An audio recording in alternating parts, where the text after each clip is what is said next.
여러분 안녕하십니까? 포항 MBC 뉴스투데이입니다. MBC는 지난주 월성 원전 누설 영상을 보여드리면서 원전 규제기관인 원자력안전위원회가 조사 결과를 축소한 의혹이 있다고 전해드렸습니다. 원안위 산하기관으로 국내 원전을 기술적으로 검사하는 한국원자력안전기술원 현직 규제검사원을 저희가 만나봤는데요. 이 검사원은 4년 전인 2018년부터 월성 원전의 누설 문제를 지적해왔지만 정부가 손을 놓고 있었고 방사능 오염수는 계속 흘러나가고 있다고 증언했습니다. 장미쁨 기자의 단독 보도입니다. 월성 원전 1호기 사용액 연료 저장조 밖으로 방사능에 오염된 냉각수가 줄줄 새나오는 영상. 원안위 조사단이 지난해 12월 촬영한 겁니다. 그런데 냉각수 누설은 이미 4년 전인 2018년 원자력안전기술원 검사원이 확인해 보고했지만 보고서에는 기술조차 되지 않았습니다. 18년도 그때 이제 본격적으로 문제가 있다라는 거를 이제 인식을 하고 시정 조치 시키려고 노력을 했는데 그 당시에 이제 내부적인 어떤 여러 가지 저항에 부딪혀서 2020년 3월에서야 정기 보고서를 통해 누설 문제를 지적할 수 있었지만 이마저도 소용이 없었습니다. 사용액 연료 저장 수조에서 방사능 오염수가 새나와 자연 환경으로의 누출이 확인돼 조치가 필요하다고 밝혔지만 후속 조치는 없었던 겁니다. 원안위 가서 설명을 하더라도 규제 가지고 있는 권한을 이행을 안 하니까 저로서는 실무자 입장에서는 답답하고 해결 방법이 없습니다. 같은 해 11월 정기검사 보고서에는 오염수가 바다로 유출되고 있다는 사실도 밝혔지만 역시 외면당했습니다. 그게 구조물 외부로 나오면 그건 자연히 지하수 흐름 분석한 대로 바다로 흘러나간다는 거죠. 바다로? 예, 이게 환경이거든요. 환경으로 유출되고 있다. 또 원자력안전위원회가 원자력 발전소에 대해 규제 권한을 적극적으로 행사하지 않는다면 원전 문제는 은폐될 수밖에 없다고 지적했습니다. 여태까지 4년이 흘렀는데도 조사만 하고 있습니다. 계속. 이 4년 동안에도 계속 물은 나가고 있고요. 오염된 개통수는 흘러나가고 있고요. 이에 대해 국회는 다음 달 국정감사와 현장 검증을 통해 월성원전 누설 사건에 대한 실태 조사에 나서겠다고 밝혔습니다. 콘크리트나 에폭시에 근본적인 문제가 있고 거기서부터 원전에 여러 가지 위험 물질이 새어가고 있다면 이건 굉장히 위험한 일이거든요. 따라서 우리 국회 차원에서 현장 검증을 통해서 원자력안전위원회는 현재 민간조사단의 조사가 진행 중이고 월성원전 종합폐수처리장은 방사선 감시기를 통해 기준에 따라 배출된다고 밝혔습니다. MBC 뉴스 장미쁨입니다. 정부가 내년 지역화폐 국비 지원 예산을 전액 삭감하면서 포항사랑 상품권을 발행해온 포항시의 고민이 커지고 있습니다. 포항의 경우 전국 지자체 가운데 지역화폐를 선제적으로 발행했으며 특히 거주 지역 내 사용을 강제해 지역 경제 활성화에 기여했다는 평가를 받고 있습니다. 이에 따라 포항시는 국비 지원이 끊기더라도 올해 3,400억 원 규모인 지역화폐 발행 규모를 축소하거나 최대 10%인 할인율을 줄여 포항사랑 상품권의 명맥을 이어가는 쪽으로 정책 방향을 잡고 있습니다. 태풍 흰남노로 침수된 집이 포항에서만 4천 가구에 달합니다. 침수 주택에 주어지는 지원금은 200만 원이 전부인데요. 이 돈으로는 도배 장판을 새로 하기에도 턱없이 부족합니다. 재난지원금 현실화는 지진과 대형 산불 때도 지적됐습니다. 배현정 기자가 보도합니다. 태풍 흰남노로 마을 90%가 물에 잠긴 포항시 대송면 제네리. 태풍이 지나간 지 3주가 되도록 이재민들은 복지회관에서 생활하고 있습니다. 포항에서는 149명이 대피소 생활을 하고 있는데 제네리 주민만 104명입니다. 방도 이거 발라야 되지. 전기도 안 오지. 우리는 또 지름 볼라탈이나 보래가 볼라도 없다. 수리가 시작된 집도 있지만 80대 어르신이 혼자 사는 이 집은 3주 전 모습 그대로입니다. 손을 지금 못 대겠어요. 어디 돈이 있으면 참 이렇게 업자리도 불러서 어떻게 저거 할 건데 그렇지도 못하고 그래서 지금 이러고 있는데 깜깜하지 어디 갈 데도 없고. 집 수리를 하고 있는 또 다른 주민은 견적 2천만 원의 한숨부터 나옵니다. 200만 원으로는 택도 없고 집 수리하는데 우리 집 같은 경우 2천만 원이 들어가요. 그래서 절반이라도 정부에 지원해 좋겠다. 포항이 특별재난지역으로 선포됐다 하더라도 수해를 당한 시민들에게 지원은 피부에 와닿지 않습니다. 1996년에 제정된 관련 규정이 2020년에 개정돼 지원금이 오르긴 했지만 현실 반영이 안 됐다는 지적이 나옵니다. 국회에서 현 시세를 반영해서 앞으로 이제 기후위기 많잖아요. 그래서 현실적인 액수를 올리는 것을 법을 통해서 빨리 만들어야 된다, 국회의원들이. 포항시는 경상북도와 합동으로 행정안전부에 지원금 상향을 건의했습니다.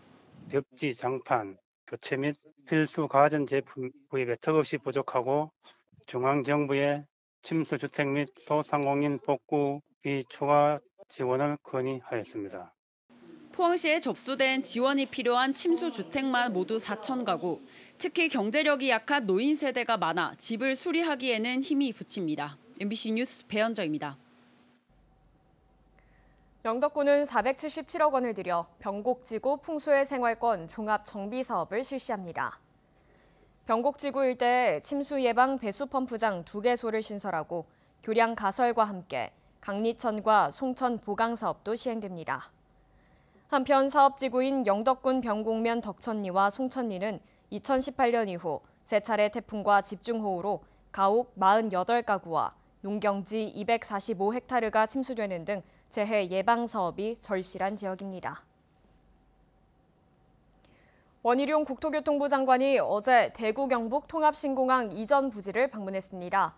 지역 주민들은 국토부 장관에게 통합신공항 건설의 전제 조건이었던 의성 물류단지 조성과 대구의 군이 편입 등 공동합의문 이행을 촉구했는데요. 원 장관은 통합신공항의 수혜를 의성과 군위가 공평하게 나눠 갖게 하겠다고 약속했습니다. 이도은 기자가 전합니다. 통합신공항 공동유치를 위해 맺었던 공동합의문. 의성에는 항공 관련 물류 산업단지를, 군위에는 대구 편입을 약속했습니다. 하지만 2년이 지난 지금 의성군의 물류단지를 조성하는 밑그림 발표도, 군위군의 대구 편입 법안 처리도 아직 이뤄진 게 없습니다. 통합신공항 사업지를 찾은 원희룡 국토교통부 장관에게 지역민들은 우려를 표했습니다. 의성의 물류단지를 갖다가 산업단지를 갖다가 확실히 해주셔야 됩니다.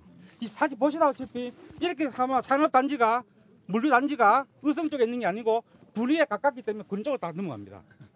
그걸 확실히 보셔야 됩니다.